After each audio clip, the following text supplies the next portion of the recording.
Telangana assembly సమావేశాలు కొనసాగుతున్నాయి. Live లో చూద్దాం. కత్తిబట్టి మంగళ పని చేసిండ్రు. మీరు కూడా అన్ననే ఉండుండ్రి, బయటకు ఏమాత్రం వచ్చే ప్రయత్నం చేయకుండి. మీరు బీసీలలో పుట్టినరు కాబట్టి కుల వృత్తులకు సహాయం చేస్తామంటారు. చాలా గొప్ప విషయం అధ్యక్ష, సంతోషం. కుల వృత్తులు చేసేటటువంటి వాళ్లకు సహాయం చేస్తామంటే చాలా సంతోషం. ఈరోజు బంగారం తయారు చేసేటటువంటి స్వర్ణకారునికి ఒక బంగారం దుకాణం పెట్టుకుంటామని బ్యాంకుకు పోతే సాయం దొరకదు.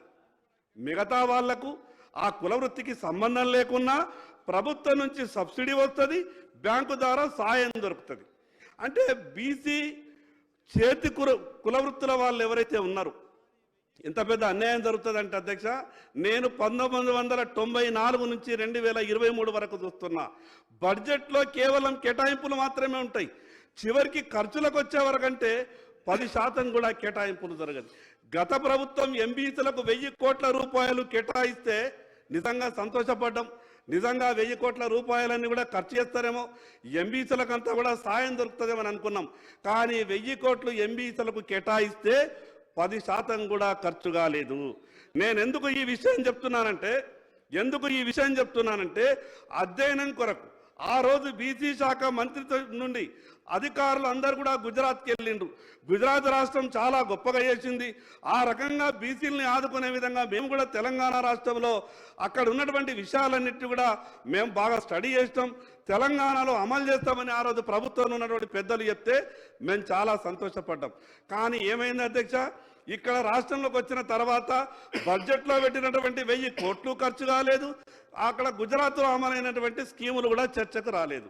అధ్యక్ష, ఆంధ్రప్రదేశ్ రాష్ట్రం ఉన్నప్పుడు బీసీ కార్పొరేషన్లలో తెలంగాణలో ఉన్నటువంటి అన్ని బీసీ కార్పొరేషన్లలో సంవత్సరానికి 1000 మందికి ఉపాధి అవకాశాలు దొరికే విధంగా కొంత చర్యలు జరిగినాయి. మరి తెలంగాణ రాష్ట్రం వచ్చిన తర్వాత పెరగాలి కదా సార్.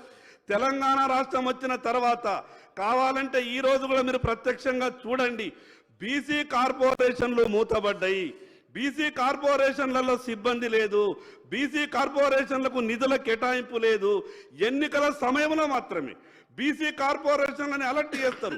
ప్రతి నియోజకవర్గానికి 2000 మందిని లబ్ధిదారులను తయారు చేయండి, 1,00,000 రూపాయల చెక్కులు ఇచ్చేద్దాం, 50,000 చెక్కులు ఇచ్చేద్దామని ఎన్నికల షెడ్యూల్ కన్నా ముందే ఒక నెల 2 నెలలు 3 నెలల ముందే అలర్ట్ చేస్తారు. ఎన్నికలు అయిపోయిన తర్వాత బీసీ కార్పొరేషన్ల గురించి పట్టించుకోరు. నేను ఈరోజు తీర్మానాన్ని ప్రవేశపెడుతున్నటువంటి ప్రభుత్వానికి విజ్ఞప్తి చేయదలుచుకున్నా, మీరు కూడా గత ప్రభుత్వం తీరే వ్యవహారం చేస్తారా, లేదా మీరు ఈ కులగణన అయిపోయిన తర్వాత మీరు తీసుకునేటటువంటి చర్యలు ఏమిటో స్పష్టంగా సభకు చెప్పాల్సినటువంటి అవసరం ఉంది. అధ్యక్ష, బీసీల ఆర్థిక పరిస్థితి మీరు ఒక్కసారి అర్థం చేసుకోవాలా. ఈరోజు బీసీల పరిస్థితి ఏ రకంగా అయిందంటే, ఏదైనా ఉపాధి కొరకు లోన్ తీసుకుందామని బ్యాంకుకి వెళ్తే బ్యాంకు వాళ్ళు అంటారు, నీ దగ్గర ఏమేమి ఆస్తులు ఉన్నాయి, నువ్వు ఆస్తులన్నీ కూడా మాకు తనాఖా పెడితే, నువ్వు ఆస్తులన్నీ కూడా మాకు గ్యారంటీ ఇస్తే నీకు లోన్ ఇస్తాం, తర్వాత ప్రభుత్వం నుంచి ఏమన్నా సబ్సిడీ వస్తే అది ఆలోచిస్తామని చెప్తారు. అధ్యక్ష, ప్రభుత్వం నుంచేటటువంటి సబ్సిడీలు అయితే 9.5 సంవత్సరాలుగా తెలంగాణ ఏర్పడ్డ తర్వాత కేవలం 1 సంవత్సరం మాత్రమే బీసీ కార్పొరేషన్ నడిచింది. దాని తర్వాత 8 సంవత్సరాల నుండి బీసీ కార్పొరేషన్ నుంచి ఎటువంటి సాయం రాలేదు. ఎందుకు అధ్యక్ష బీసీ కార్పొరేషన్ మరి సాయం రానటువంటి కార్పొరేషన్ జిల్లాలో పెట్టడం దేనికి? ఆ రకంగా కొత్తగా వచ్చినటువంటి ప్రభుత్వం సరి అయినటువంటి రీతిలో నడవాలని నేను విజ్ఞప్తి చేస్తున్నా అధ్యక్ష, ఇంకో విషయం, మీరు కేవలం బీసీ గణన జరిపి బీసీల పర్సంటేజ్ ఇంత అని మీకు తేలిన తర్వాత మీరు బీసీలకు ఏదైనా సాయం చేయాలనంటే మిగతా వాళ్ళ పర్సంటేజ్ తేలకుండా మీరు ఏ ఒక్క రూపాయి నయా పైసా కూడా సాయం చేయలేరు.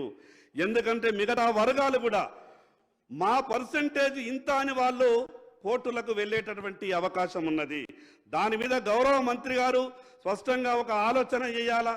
న్యాయకోవిధులు కూడా ఒక మాట ఏం చెప్తున్నారంటే, ప్రభుత్వం నుండి కాకుండా ఒక కమిషన్ ఏర్పాటు చేసి సర్వే చేస్తే కోర్టులు కూడా అడ్డంకి చెప్పవు అని కొందరు న్యాయ నిపుణులు కూడా ఈ విషయాన్ని చెప్తా ఉన్నారు. కాబట్టి ప్రభుత్వం ఆ రకంగా ఆలోచించాలని మీకు విజ్ఞప్తి చేస్తున్నా అధ్యక్ష, బీసీల గురించి మీ కులగణన తేలే వరకు మీరెంతున్నారో మాకు తెలిసే వరకు మీకు మాత్రం మేము గింతే ఇస్తామనంటే ఏ ప్రభుత్వమైనా ఆ నినాదం నుండి బయటకు రావాలా? మీకు తెలుసు కదా, లెక్క రాకన్నా ముందు కనీసం 50-52% బీసీలు ఉన్నారని తెలుసు కదా. రాజకీయ పార్టీలైనా ప్రభుత్వం ఏర్పడ్డ తర్వాతనైనా కనీసం 30-40% ఆ వర్గాలను పెట్టుకునే విధంగా ప్రయత్నం చేయాలా? గతంలో ఉన్నటువంటి టీఆర్ఎస్ ప్రభుత్వం అట్లనే చేసింది, ఈ రోజు ఉన్నటువంటి కాంగ్రెస్ ప్రభుత్వం కూడా అట్లనే చేస్తున్నది. ఎందుకే అధ్యక్ష? ఈ రోజు 50% ఉన్నటువంటి ఎమ్మెల్యేలు కాంగ్రెస్ పార్టీలో కూడా గెలిచిండ్రు. ఈ రోజు 50% ఉన్నటువంటి ఎమ్మెల్యేలు గతంలో టీఆర్ఎస్ పార్టీలో కూడా గెలిచిండ్రు. ఆ ప్రభుత్వం ఏర్పడ్డప్పుడు బీసీలకు సముచిత న్యాయం దొరకది, ఈ ప్రభుత్వం ఏర్పడ్డ తర్వాత కూడా బీసీలకు సముచిత న్యాయం దొరకది. కేవలం మేము చర్చలు చేస్తాం, చర్చల ద్వారా బీసీల దృష్టిని ఆకర్షించే విధంగా ప్రయత్నం చేస్తామనంటే అది ఏ పార్టీ అయినా కూడా సరి అయినటువంటి పద్ధతి కాదని మీ ద్వారా ప్రభుత్వానికి చెప్పదలుచుకున్నాం అధ్యక్ష. మరి అధ్యక్ష, సర్వే చేస్తున్నప్పుడు, కులగణన జరుగుతున్నప్పుడు టైం బాండ్ కూడా ఫిక్స్ కావాలా? ఎందుకంటే గతంలో కూడా ఎస్కేఎస్ సర్వే జరిగింది. తెలంగాణ రాష్ట్రం వచ్చినటువంటి మొదటి రోజే సకల కుటుంబ సర్వే జరుగుతున్నది.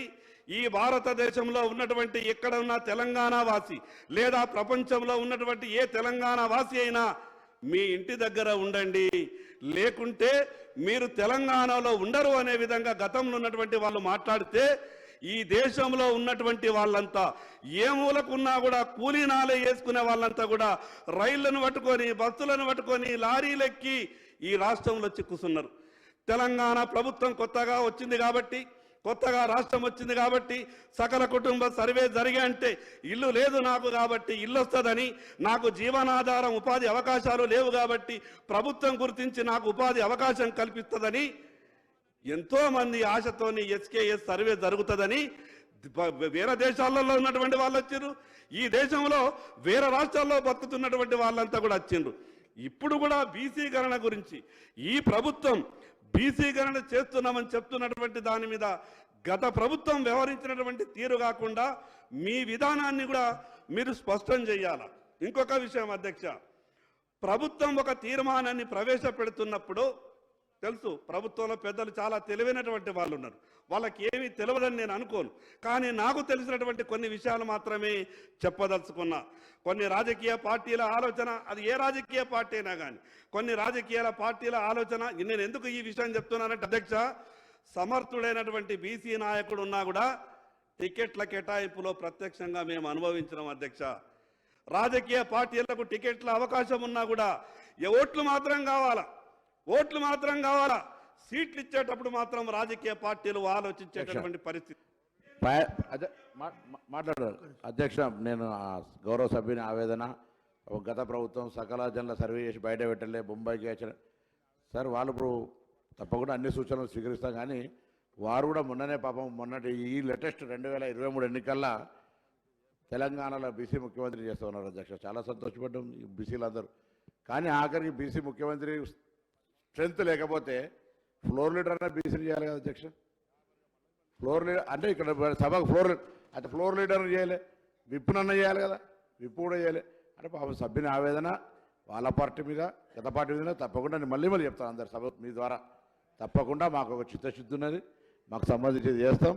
ఇలా పాపం ఆ గౌరవ సభ్యుడు మాట్లాడి బయటకు వెళ్ళి పాపం కొద్దిగా నేర్చుకోవడానికో చెప్పుకోవడానికో నేనేమంటున్నా, 10 సంవత్సరాలు అధికారంలో ఉండి మంత్రులు ఉండి వాళ్ళు డిమాండ్లు బరాబర్గా మళ్ళీ చెప్తాను. నేను జవాబులు ఆన్సర్లు అన్నీ చేస్తా, ఎట్లా చేస్తాము, ఏ పద్ధతి అవలంబిస్తాము, సలహాలు బరాబర్ తీసుకుంటుంది. ఇట్లా ఎక్కడ వివేచనం లేదు.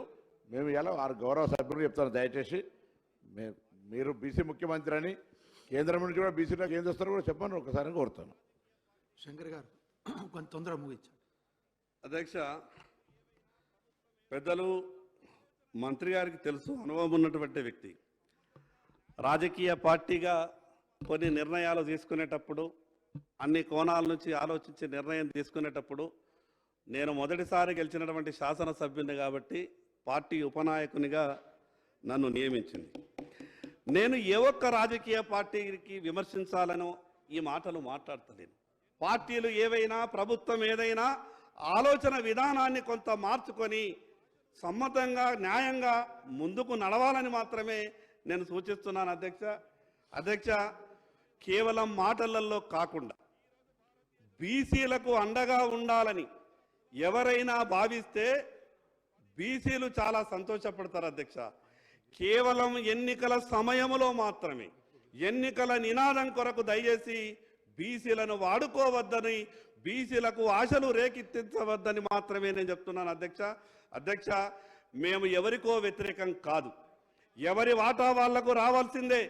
ఈరోజు భారతీయ జనతా పార్టీ కేంద్ర ప్రభుత్వం అగ్ర కులాలలో కూడా పేదలు ఉన్నారని 10% ఈరోజు రిజర్వేషన్ ఇచ్చినటువంటి సంగతి మీ ద్వారా సభ దృష్టికి చెప్పదలుచుకున్న అధ్యక్ష. గతంలో మైనార్టీ రిజర్వేషన్ మీద ఆ రోజు ఏం చెప్పింది అధ్యక్ష? ఉమ్మడి ఆంధ్రప్రదేశ్ శాసనసభ మైనార్టీలకు ఇచ్చినటువంటి రిజర్వేషన్ వల్ల బీసీలకు అన్యాయం జరగదని చెప్పిండ్రు. కేవలం చదువులో మాత్రమే రిజర్వేషన్ అని చెప్పిర్రు అధ్యక్ష. ఈ రోజు స్థానిక సంస్థలలో బీసీలకు జరిగినటువంటి అన్యాయాన్ని ఈ సభ ఖచ్చితంగా ఒకసారి ఆలోచించాలా. ఏమైంది అధ్యక్ష? ఆ రోజు శాసనసభలో కేవలం చదువులకు మాత్రమే అని మైనార్టీలకు ఇచ్చినటువంటి 4% రిజర్వేషన్ కోర్టు ఆర్డర్ కారణంగా ఈ రోజు అన్నిటికీ వర్తిస్తుందని కోర్టు ఇచ్చిన తర్వాత అన్ని విషయాలలో అమలు చేస్తున్నారు. దానివల్ల ఏ వర్గాలకు అన్యాయం జరిగింది? బీసీలకు ఉన్నదే తక్కువ పర్సెంటేజ్, దాంట్లోకి వెళ్ళి మళ్ళా 4% వాయా.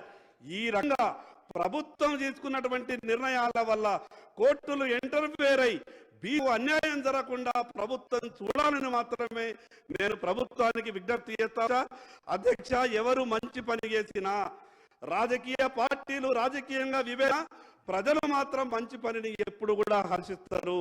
నేను అందుకే గౌరవ మంత్రి గారికి ఒక్క విషయం చెప్పదలుచుకున్నా. మీకు రాజకీయ అనుభవం ఉంది, మీరు బీసీలలో ఈ తెలంగాణ రాష్ట్రంలోనే కాదు ఉమ్మడి ఆంధ్రప్రదేశ్లో కూడా ఒక సమర్థుడైనటువంటి నాయకునిగా మీకు పేరున్నది. కానీ మీరు తీర్మానాన్ని ప్రవేశపెట్టే ముందు అన్ని అఖిల పక్షంతో కూడా ఒక కమిటీని ఏర్పాటు చేయాలి. ఆ కమిటీలో మీ విధి విధానాలను మొత్తం మీరు చెప్పే ప్రయత్నం ఏ రకంగా మొదలు పెడతారు? ప్రభుత్వం కేవలం సర్వే అనే పేరు మీద మొదలుపెట్టి వెళ్తే రాజకీయంగా కొన్ని అడ్డంకులు వచ్చే అవకాశం ఉన్నది. కాబట్టి కమిషన్ ఏర్పాటు చేసి ఏ కార్యక్రమం చేసినా